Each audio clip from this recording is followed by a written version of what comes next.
Hello everyone, कैसे हो आप लोग। आई होप आप लोग स्वस्थ होंगे, मस्त होंगे, आशा करती हूँ। और मैं राशि खंडेलवाल काफ़ी स्वस्थ और मस्त। तो आप लोगों को पता है 2025 में सावन का महीना आने वाला है, और 2025 में जो सावन का महीना आने वाला है वो है 11 जुलाई 2025।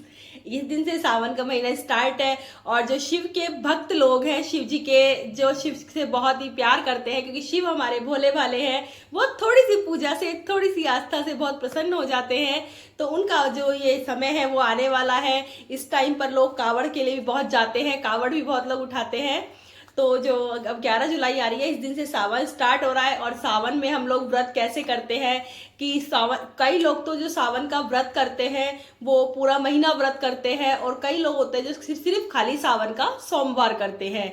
तो जो सावन के पूरा महीना व्रत करते हैं वो किस तरह से व्रत करें, और जो खाली सोमवार व्रत करते हैं वो किस तरह से व्रत करें। और सोमवार को, और जो ये व्रत के उद्यापन की विधि है, क्योंकि कोई भी व्रत बिना उद्यापन के पूरा नहीं होता है, तो व्रत का उद्यापन कैसे करें वो सब मैं आपको आज इस वीडियो में बताने वाली हूँ। अगर आप मेरे चैनल पे नए हैं तो जाके चैनल को सब्सक्राइब कर दो, लाइक शेयर एंड कमेंट जरूर करो।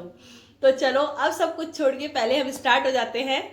सावन के महीने में जब हम व्रत करते हैं, सबसे पहले जो पहला बताऊंगी वो है पूरे महीने व्रत करते हैं। कई लोग होते हैं जो सावन के पूरे महीने व्रत करते हैं। उसमें क्या करते हैं कि वो सावन का, जिस दिन से सावन स्टार्ट होता है, शिव जी की पूजा करते हैं। शिव जी की पूजा या तो आप अपने घर पे भी, आपके पास में शिव जी हो तो उससे कर लीजिए, या आप शिवालय मंदिर जाइए, मंदिर में जाके शिव जी की पूजा कीजिए। या फिर सबसे अच्छी बात तो जो हमारे शास्त्रों में बताई गई है कि आप छोटी से मट्टी के शिवलिंग बना के, पार्थिव शरीर बोलते हैं जिसे, कि जैसे हम इनकी हाथों हाथ विसर्जित कर सकते हैं। तो शिवलिंग का पार्थिव शरीर बना के उसकी पूजा कर सकते हैं। तो इस तरह से हमें पूरे महीने उनकी पूजा करनी होती है शिव जी की, और साथ में बील पत्थर चढ़ाना होता है। क्योंकि हमारे जो शिव है, हमारे जो भोले भंडारी है, वो तो एक लोटा जल से ही प्रसन्न हो जाते हैं, साथ में बील पत्थर चढ़ा दिया तो वाह क्या कहना। तो इस तरह से हम शिव जी की पूजा करते हैं। और उसमें क्या होता है कि जो पूरा महीना व्रत करता है, पूरे महीने एक टाइम वो खाना खाता है, या तो वो खाने से स्टार्ट करता है या फिर वो फलाहार से स्टार्ट करता है। एक टाइम उसे फलाहार लेना होता है। उसमें आप फलाहार फल खा सकते हो, दूध से बनी मिठाइयाँ खा सकते हो, कूटू के आटे की पकौड़ियाँ होती है, कूटू का आटा, सिंगाड़े का आटा, आपके समा के चावल, आप इस तरह से उसमें कुछ भी बना के आप एक टाइम खाना खा सकते, एक टाइम खा सकते हो। तो इसे फलाहार भोजन बोलते हैं। और कई लोगों से नहीं खा पाते हैं तो वो लोग एक टाइम खाना खा लेते हैं, तो वो एक टाइम खाना खा सकते हैं। इस तरह से आप लोग सावन का पूरा महीना सोमवार कर सकते हैं। और एक लोटा जल सब समस्याओं का हल, ये तो है ही सबसे बड़ा। और इसके बाद होता है सावन का सोमवार, जो दूसरा व्रत होता है वो होता है सावन। कई लोग, जो अधिकतर लोग करते हैं, वो करते हैं सावन का सोमवार। तो आपको क्या करना है सावन के सोमवार में, शिव जी की पूजा लेकिन आपको अवश्य करनी है। वही आपको, या तो मंदिर जाइए, मंदिर में जाके शिव जी की पूजा कीजिए, या फिर आपने घर में अगर शिवालय शिव जी ला रखे हैं तो आप उनकी पूजा कीजिए।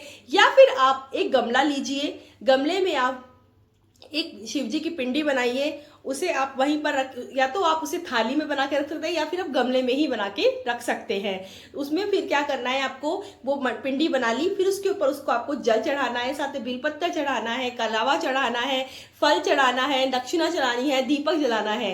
इस तरह से आप अपनी पूरी, और भगवान उसके आगे आपको मनोकामना करनी है कि मैं आज से आपका शिव का व्रत स्टार्ट कर रही हूँ, तो मेरी जो इच्छा है वो पूर्ण करे, मुझसे जो गलती है उसे क्षमा करे। इस तरह से, और जब वो दीपक आपका जैसे बुझ जाता है, दीपक जैसे आपका जल के बत्ती खत्म हो जाती है, तो उसके बाद में आपको क्या करना है कि वो आपको विसर्जित करना है। या तो अगर अपने थाली में शिवालय बनाया है तो उसको, उसके ऊपर सारा पानी डाल के उसको बिल्कुल हो जाएगा, तो उसे आप किसी भी गमले में डाल दो। सिर्फ एक तुलसी का पौधा आप छोड़ देना, उसके अलावा आप किसी भी गमले में उस पानी को आप विसर्जित कर दीजिए। और अगर गमले में बनाया है तो आप गमले में तो विसर्जित, वो हाथों हाथ वहीं पर ही हो जाएगा। इसके बाद में आपको क्या करना है कि आपका अपना भोजन वगैरह करा, और उसमें भोजन के लिए क्या करना है, सावन के जो सोमवार होता है उसमें वो अन्न नहीं खाना। सावन का जो मैंने पूरा महीना बताया उसमें तो आप एक टाइम खाना खा सकते हो, लेकिन सावन के सोमवार वाला व्रत कर रहे हो उसमें आपको भोजन नहीं करना, फलाहार से करना है। और कई लोग लेकिन बीपी से प्रॉब्लम होते हैं, फिर अपनी हेल्थ इशू काफ़ी सारी होती है, तो कहते हैं कि हमें हेल्थ इशू, बीपी की प्रॉब्लम, बीपी लो हो जाता है, तो आप एक टाइम भोजन कर सकते हैं। एक टाइम भोजन के लिए आपको क्या करना है कि सेंधा नमक का यूज करना है। उसमें आप अपना सादा नमक यूज ना करके आप सेंधा नमक लीजिए। सेंधा नमक का आप कोई भी भोजन बना के एक टाइम खाना खा लीजिए। इस तरह से आप सावन का सोमवार कर सकते हैं। ये और पूजा का मैंने आपको बताया ही है। और जो अगर आप जो शिवजी बना के घर में पूजा करते हैं वो 1000 शिवजी की पूजा करने के समान होता है। अगर हम घर में मिट्टी के शिवजी बनाते हैं तो उसकी हम पूजा करते हैं तो वो हम ऐसा माना जाता है, शास्त्रों के अनुसार ऐसा माना जाता है कि आपने 1000 शिवजी की पूजा कर ली है। तो मेरा मानना है कि अगर इस तरह से होता है तो फिर घर पे ही हम शिवालय बना के हम पूजा कर सकते हैं पार्थिव शरीर शिवजी का। ठीक है, तो आपको मैंने समझा ही दिया है कि आप जो सावन का पूरा महीना व्रत करेगा उसे क्या खाना चाहिए और कैसे पूजा करनी चाहिए, और जो सावन का सोमवार का व्रत करेगा उसे क्या खाना चाहिए और कैसे पूजा करनी चाहिए। आप लोगों को समझ में आ गया होगा।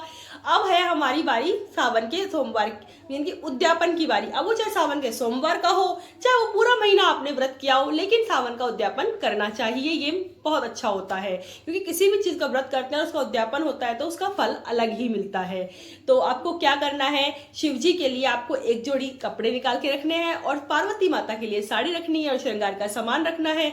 बस इतना सा रखना है। साथ में कुछ, जैसे आप खाना खाते हो तो कोई भी चावल या फिर दाल या चीनी, कोई भी भोजन है तो आप जैसे चावल ले लिए, अपने 1 किलो चावल ले लिए या दाल ले ली, कुछ भी लेके आपने उस साथ लेके इस तरह से आपको उद्यापन के लिए वो करना है। 7 बार इस तरह से करते हैं जो वो करना है, बस कुछ नहीं करना। और फिर वो वाला जो आपने निकाला है दक्षिणा रख के आप या तो पंडित को दे दो या गरीब बामन को दे दो, और या फिर किसी को भी आप इसको अपने बहन बेटी को, किसी को भी आप इसको दान कर सकते हो। वैसे जहाँ तक है किसी गरीब को दे तो शायद पुण्य ज़्यादा लगता है, ये मेरा मानना है। और शायद ऊपर वाले का भी यही मानना है, किसी गरीब की मदद करते हैं तो बहुत अच्छा रहता है। तो इस तरह से हम वो चीज़ किसी को भी पूरा महीना करके, जैसे पूरा महीना हो गया है पूरे, तो आपका जैसे 9 अगस्त को आपका सावन का व्रत, सावन खत्म हो जाएगा 9 अगस्त को, क्योंकि 9 अगस्त को राखी वाले दिन सावन खत्म हो जाता है। तो 10 अगस्त को इसका उद्यापन कर दो। करने वाले आप 9 अगस्त को भी इसका उद्यापन कर सकते हो। इस तरह से आपका ये उद्यापन होता है।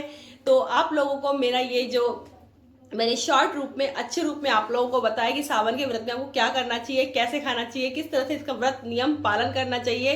तो आपको मेरी वीडियो कैसी लगी कमेंट बॉक्स में बताना। राधे राधे, जय श्री श्याम।